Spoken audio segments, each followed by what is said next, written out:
오늘은 사순 5주간 토요일입니다. 요한복음 11장 45절에서 56절입니다. 그때 마리아에게 갔다가 예수님께서 하신 일을 본 유다인들 가운데에서 많은 사람이 예수님을 믿게 되었다. 그러나 그들 가운데 몇 사람은 바리사이들에게 가서 예수님께서 하신 일을 알렸다. 그리하여 수석사제들과 바리사이들이 의회를 소집하고 이렇게 말하였다. 저 사람이 저렇게 많은 표징을 일으키고 있으니 우리가 어떻게 하면 좋겠소? 저자를 그대로 내버려 두면 모두 그를 믿을 것이고 또 로마인들이 와서 우리의 이 거룩한 곳과 우리 민족을 짓밟고 말 것이요. 그들 가운데 한 사람으로서 그 해의 대사자인 가야파가 말하였다. 여러분은 아무것도 모르는군요.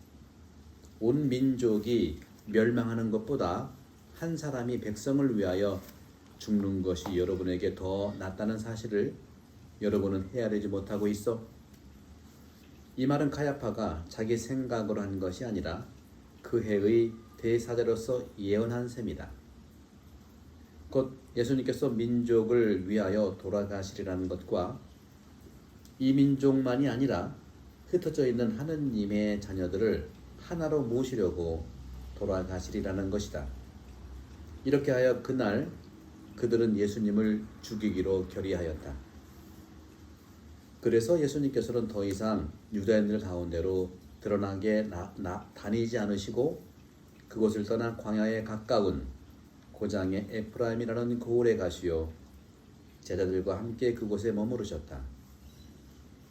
유다인들의 파스카 축제가 가까워지자 많은 사람이 자신을 정결하게 하려고 파스카 축제 전에 시골에서 예루살렘으로 올라갔다.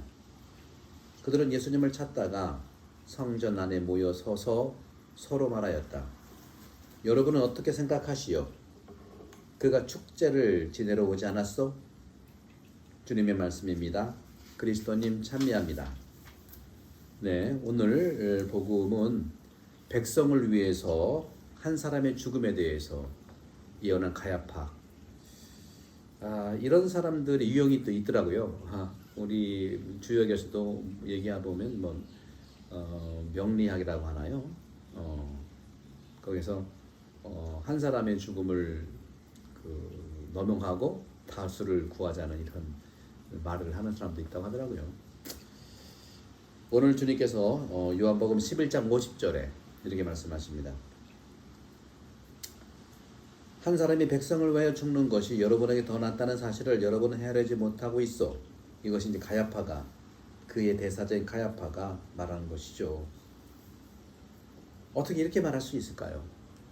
백성에게 전해 내려오는 영웅적인 인간에 대한 이야기가 있어요.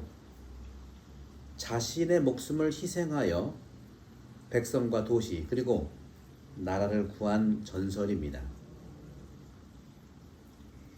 그의 영광을 기념하는 조형물도 세워졌고 시인들은 그의 용맹함을 찬양하곤 했죠.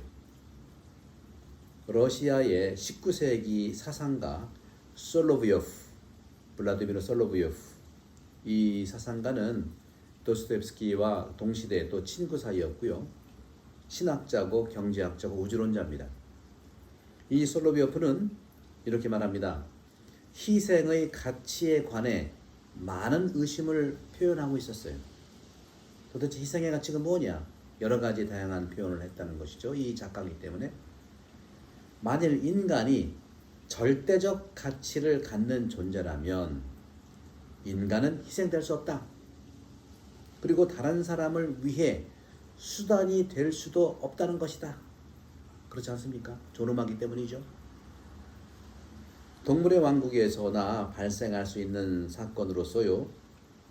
그 목적은 종들의 보존에 있어요. 동물들은 서로를 죽이고 종들이 서로 싸우잖아요. 그 밖에 이런 영웅적 희생자들은 충분히 효과를 나타내지 못하고 있는 듯한데 바로 그것을 자기 종족이죠. 또 자기 민족이고요.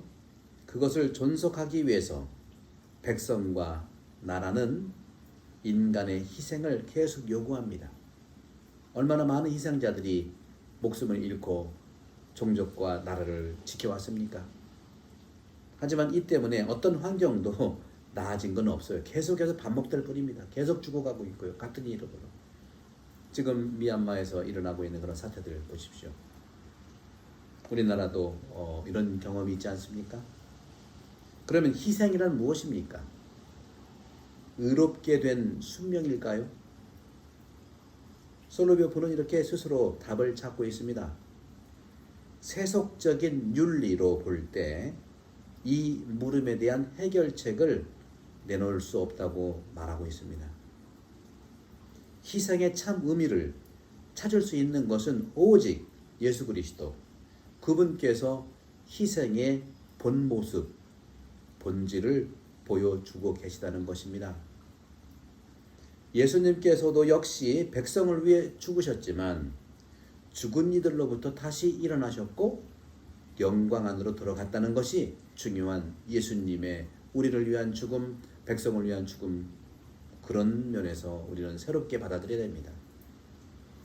다른 사람을 위한 희생은 매우 귀하지만 참 그 희생의 가치는 오직 그리스도 안에서 또 그분의 죽음에 참여함으로써 부활과 영원한 생명, 즉 영생을 받게 된다는 것입니다. 요한복음 11장 51절에 보면 이 말은 카야파가 자기 생각으로 한 것이 아니라 그 해의 대사대로서 예언한 셈이다 하고 기록하고 있어요. 이 말을 한 대사제 가야파의 의도는 정확히 무엇일까요? 한 사람이 죽는 게 낫다. 그의 발언에서 나타나는 추리를 해볼 때에 세상 모든 것들이 의도하는 것들을 우리는 밝혀낼 수 있고 추정할 수가 있습니다. 카야파는 예수 그리스도의 설교에서 정치적 위협을 느꼈습니다. 그런 위협을 느끼면서 언제 느꼈을까요? 예루살렘 입성을 보고 느꼈고요. 성전 정하는 걸 보고 느낀 겁니다. 그리고 평소에 예수님께서 하셨던 모든 치유와 또 없는 사람에 대한 이런 관점들, 그들에게 위협적인 존재였어요. 특히 성전 정화를 통해서 경제적 카르텔을 끌어버렸고 예루살렘 나귀로 탔지만 왕으로 오시는 모습을 보시고 정치적 쇄신을 요구했던 것이죠. 그래서 정치적 위험을 느끼면서 가야파는 그 위험성을 간파했던 겁니다. 따라서 자기에게 다가오는 재앙에서 빠져나오기 위해서 예수 그리스도를 희생시키는 것이 낫다고 오랫동안 생각해 온 것입니다. 하지만 복음은 여기에 한 말씀을 첨가합니다. 예언한 셈이다. 나는 예언자로서 말한다. 성서에서 예언자들은 선견자로 보았습니다. 사무엘서 전서 9장 9절에 보면 옛날 이스라엘에서 하느님께 문의하러 가는 사람은 선견자에게 가보자 하였다. 오늘날의 예언자를 옛날에는 선견자라고 하였던 것이다. 그들은 선견자, 선지자, 예언자들은요, 사물의 표본 아래 그 속에 숨겨진 현실의 깊은 의미를 바라본 사람들입니다. 안 보이는 것을 보는 것이죠. 이 경우 역시 그렇게 나타납니다. 오직 한 사람에게서 모든 이들의 죄를 발견하고 단 한 사람 안에서 모두를 용서하는 것이죠. 희생양. 중세 때 있었던 마녀 사냥. 한 사람으로 몰아붙이는 현대적 의미의 공동체의 어떤 그 피해가는 모습들. 사도 바오로 역시 하나님의 영감, 신성한 영감 속에서 같은 고백을 하고 있습니다. 그렇다면 대사제 카야파 역시 영감으로 그렇게 했단 말인가요? 성 요한 복음사가는 그는 대사자였다라는 말로 기록하고 있습니다. 대사제는 구약의 하느님 백성의 대표였습니다.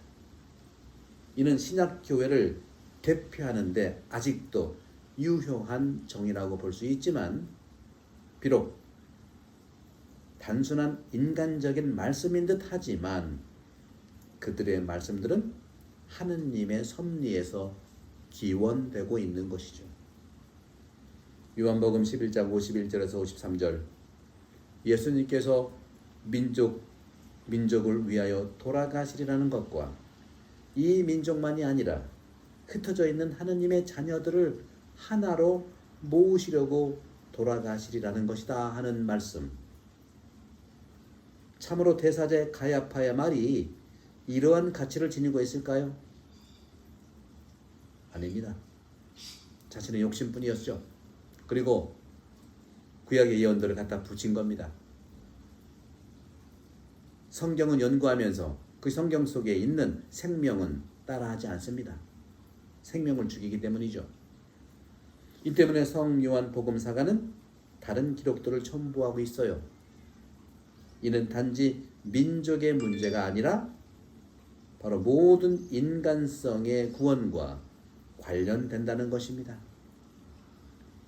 사람은 잃어버린 유일한 것을 성취하려는 끊임없는 향수를 가지고 있습니다. 그런데 그것은 바로 모든 생명을 위해 계속 해답을 찾아가는 것을 말합니다.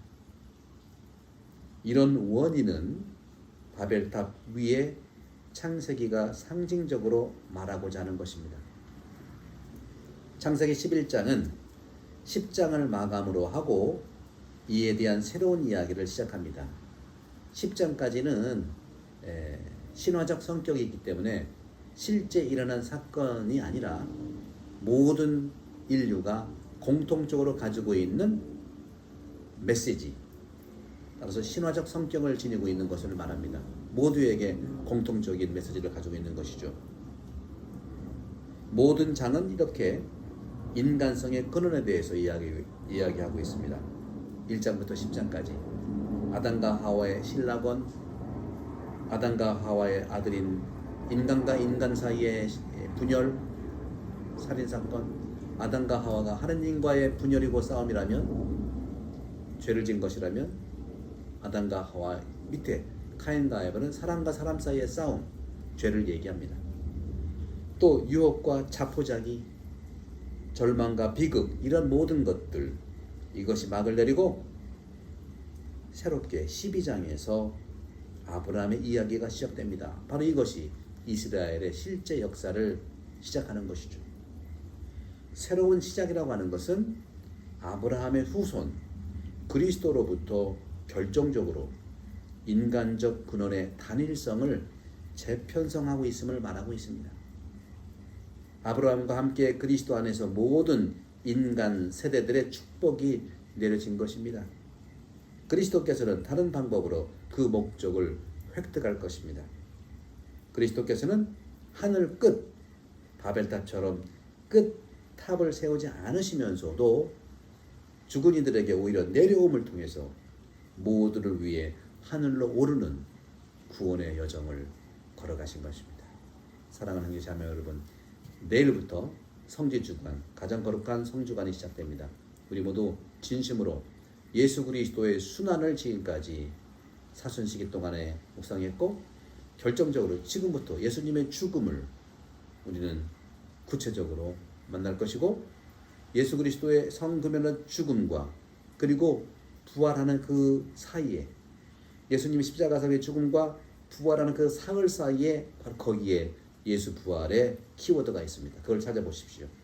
그것은 제가 부활 성야 대축일 때 여러분들께 밝혀드리도록 하겠습니다. 여러분 각자도 이 예수 그리스도의 순환 죽음과 십자가상의 죽음과 부활 사이에 우리 구원의 열쇠를, 또 내가 살아갈 열쇠를, 신비의 열쇠를 찾아보십시오. 그리고 부활 성야 때 제가 그 십자가상의 죽음과 그리고 예수님의 부활 사이의 그 키워드, 그 신비를 여러분과 함께 공개하도록 하겠습니다. 여러분도 한번 맞춰보십시오. 구독 많이 부탁드리고요. 그리고 예수님의 부활을 참으로 준비하기 위해서 순환 죽음, 그리고 죽음과 부활 사이의 깊이 묵상하면서 구원의 신비를, 구원의 비법을, 구원의 열쇠를 찾는 그런 은혜로운 시간 되기를 간곡합니다.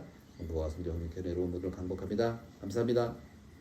혹시 그 비밀에 대해서 댓글로 남겨주시면 제가 선물해 드리겠습니다. 감사합니다.